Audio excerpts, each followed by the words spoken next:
Assalamu alaikum wa rahmatullahi wa barakatuh. Welcome to another computer science lecture. Today we would be starting section number 5, the internet and its uses. And in this section today we would be discussing section 1.5.1, the internet and the World Wide Web. So what is the internet? The internet is a globally connected network system facilitating worldwide communication and access to data resources through a huge collection of personal, public, business, academic and government networks. In short, you can simply say that the internet is a network of networks. It is a network that is on a global scale, and it is formed by connecting different smaller networks into a singular backbone. This is known as infrastructure and presents all of the physical pieces of equipment, means the hardware, that are connected through service providers to servers all around the world. WWW, or that is short for World Wide Web. The World Wide Web is a small part of the internet which the user can access via a web browser. It is the collection of websites, web pages, blogs and social media sites and so many other things that store the information which the user wishes to access. These web pages are stored on servers and users access them using the internet infrastructure. You need to connect your device or your laptop or your cell phone to the internet before you can access the WWW or the World Wide Web or a website on the internet. In short, internet is a global network of networks. WWW stands for World Wide Web. Internet is a means of connecting a computer to any other computer anywhere in the world. WWW is a collection of information which is accessed by the internet. Internet is the infrastructure. WWW is the service on top of that infrastructure. Internet is primarily hardware based. WWW or World Wide Web is software based. Internet uses IP address. WWW uses HTTP, means either URLs or the domain names. Next thing we have is Uniform Resource Locator or URL. A web browser can allow users to access and display web pages, and every page on the WWW has its own address which is called its URL or Uniform Resource Locator. A Uniform Resource Locator is a text address that is used to access a certain website. For example, when you type www.google.com, then you will always land on the Google page. It would not be possible that you type in google.com but the page for Yahoo or MSN or Microsoft or any other website would pop up.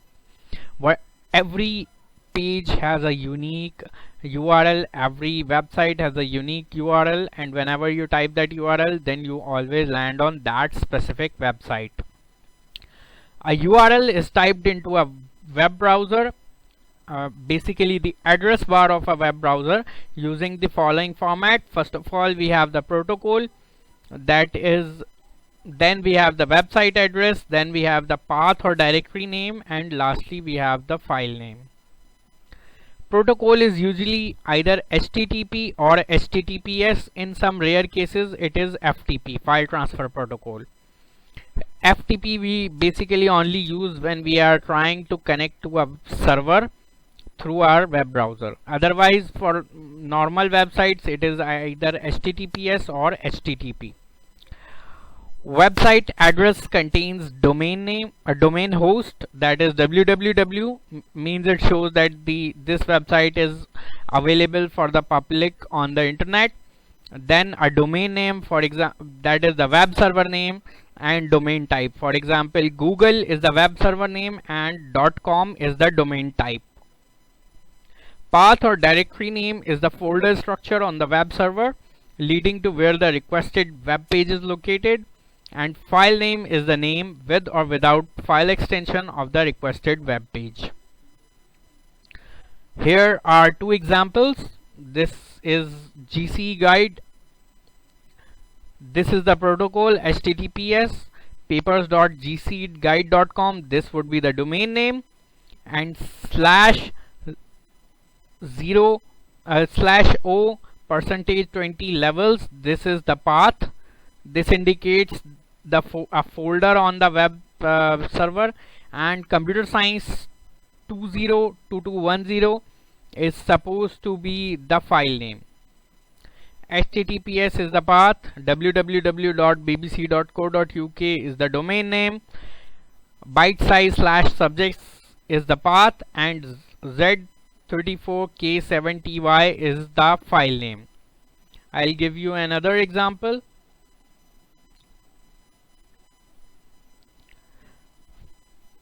www. Let's say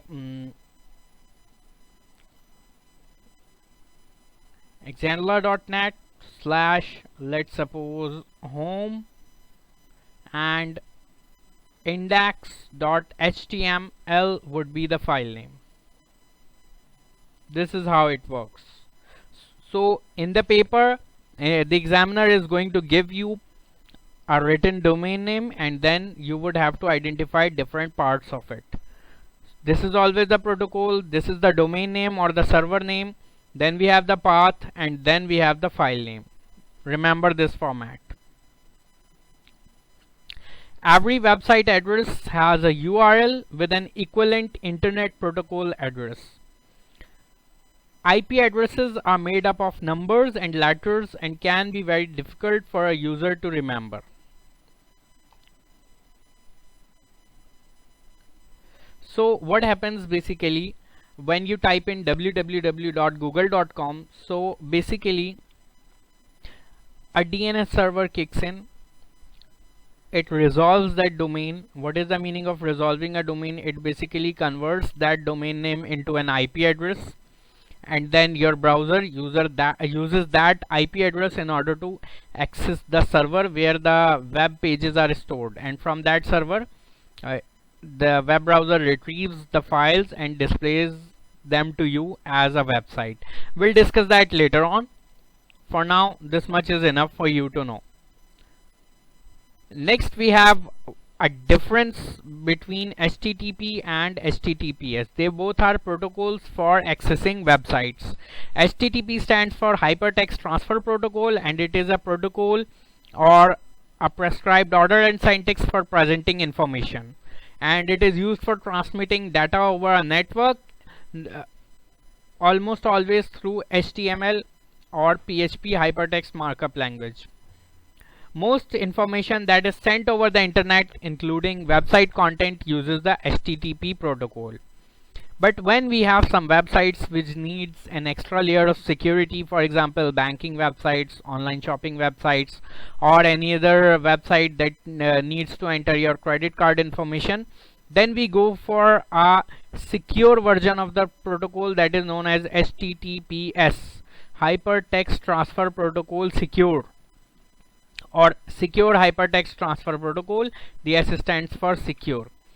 It uses TLS or SSL in order to encrypt the HTTP requests and responses, so that if a hacker tries to obtain what information you are sending to the web server, the hacker would not be able to get that information. He would get the packets, but since the information would be encrypted, so he would not be able to decipher it and read your contents. So your personal information would be safe. When using websites such as online banking or online purchases, the protocol changes from HTTP to Secure Hypertext Transfer Protocol, that is HTTPS. This can be noticed by looking at the address bar of the browser being used to access the web pages. A green lock symbol would appear and the HTTP would change to HTTPS. The data packets are encrypted before they are transmitted and are decrypted only when they reach their intended destination. This ensures that hackers would be unable to access the private and confidential information, as they would be unable to decipher the encryption. Any data that was intercepted during this process would be meaningless to the hacker, so the sad hacker would just be left crying. Although he would have gotten your files, he would not be able to open them. The next topic which we have in this section is web browser. What is a web browser? The main application on a computer, or the main software on a computer, that is used to retrieve and display web pages. Most web pages are written in a variety of different programming languages, including HTML, that is hypertext markup language, JavaScript, PHP, cascading style sheet, CSS, etc. The job of the web browser, or the main job or the main task of a web browser, is to translate that code that is mainly in HTML from websites and display it to the user as a web page, as a readable, as a legible web page. Apart from that, some other functions that a web browser performs are bookmark and favorites, keeping browsing history. Bookmark and favorite is an option inside every browser where the websites you visit frequently or the websites you like, you can save them. Means you can save the URLs inside the browser. That is known as bookmarking or saving favorites. Keeping browsing history, whatever websites, web pages you visit, their URL is stored. Tabbed browsing, that means you can open multiple websites at the same time in a browser. Then cookie handling, we'll discuss cookies in detail later on. Then we have navigation tools, means on every page you get the option for going to the previous page or to the next page. And finally we have an address bar in order to type in the URL of a website. Next we have the components of HTML. HTML can be divided into two parts. The structure, it is the essential part of HTML code. Now this is the keyword, essential part of HTML code that forms up the basics of a website, e.g. body, or you can say head or HTML tags. And the next part is the presentation, the style of the document applied, or the code that is applied to make the website more attractive, easier to navigate, or easier to read. And the examples for that is JavaScript or CSS. These two are used to enhance the appearance or the ease of navigation or the readability of a website. Hence they are a part of presentation. As you can see, basically JavaScript is known as the behavior, because you can add some extra functionality to your web page using the JavaScript. CSS comes under presentation mostly, and content in the structure is written in either HTML or PHP. Usually modern websites consist of all three components. This is not really a part of your syllabus, so you can ignore this, but these two you should know very well, what is structure and what is presentation. Next we have something that is known as domain name server. So what is a domain name or DNS server? The domain name system is the phone book of the internet. It is a special type of server which contains a DNS directory. What is a DNS directory? Every web server on the internet has an IP address which can be used to access files on that web server. Now it is very difficult for a normal user to remember IP addresses, but remembering domain names are easier. For example, remembering google.com, facebook.com, yahoo.com is easy, daraz.pk is easy, but remembering 192.168.0.10, 192.145.250.0 is difficult.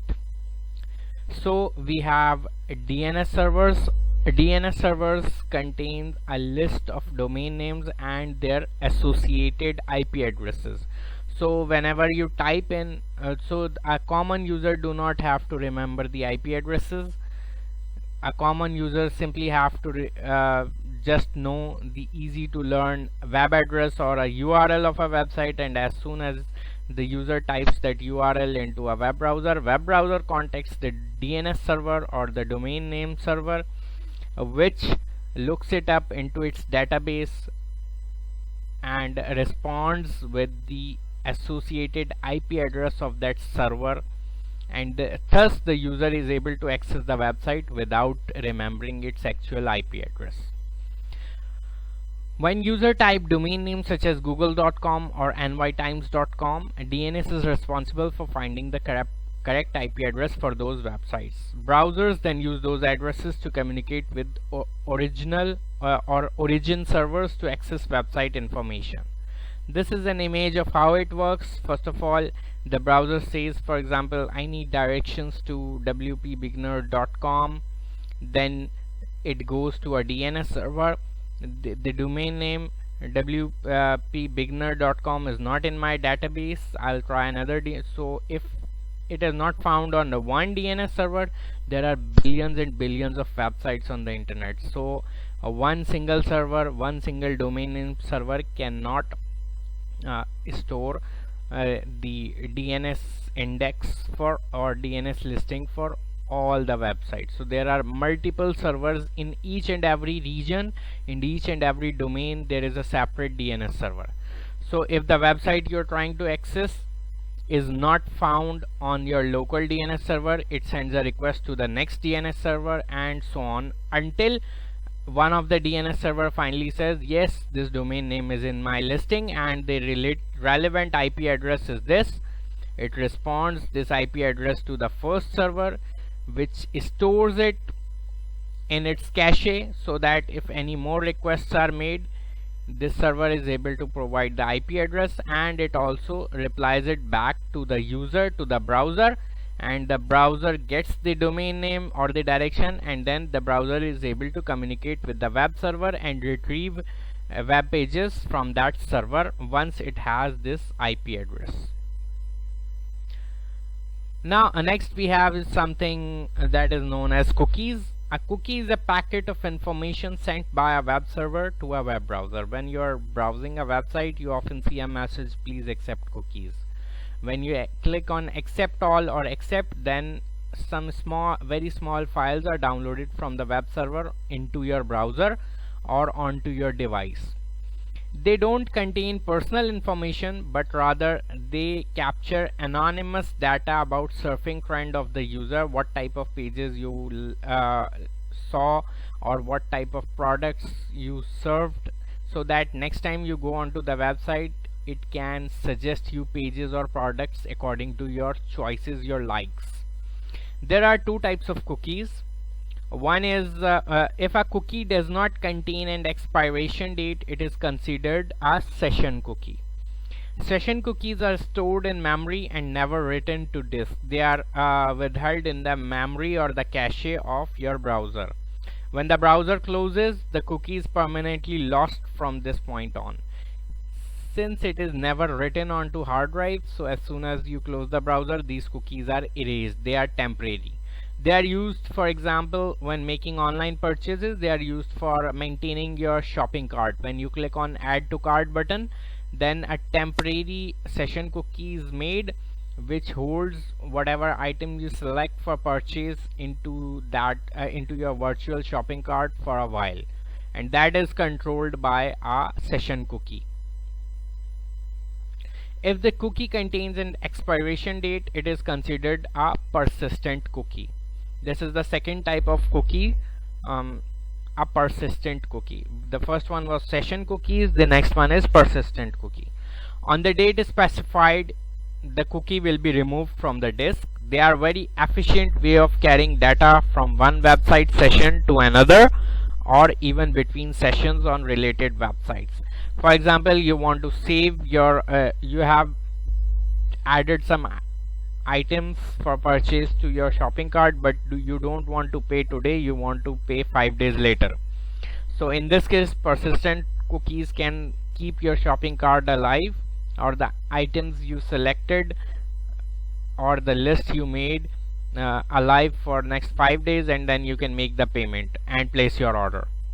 Whereas if you would be using session cookies, then as soon as you close your browser, your order is gone. Next time you enter the website, you'll have to start over. Anyways, in short, persistent cookies are used for allowing visitors to opt for remembering password and autofill form filling such as email, username, employee ID, date of birth, etc. They are used as memory to recognize returning visitors by the web server. They are used to manage virtual shopping carts. They are used to track visitors' habits, stats, and web history or bookmarks. They are used by advertisers to deliver ad content most tailored to a visitor's previous buying or surfing behavior. Since these cookies contain anonymous data about what type of products you like to surf on a shopping website, or what type of websites or pages you like to see, so on basis of that information, the ad services are able to deliver you ads of your interest. They are used to store user preferences, for example, disable auto-playing of videos, or such as if you go on an online class for Zoom or Google Meet, then you can opt for keep my mic disabled, or shut off my camera, and many other options.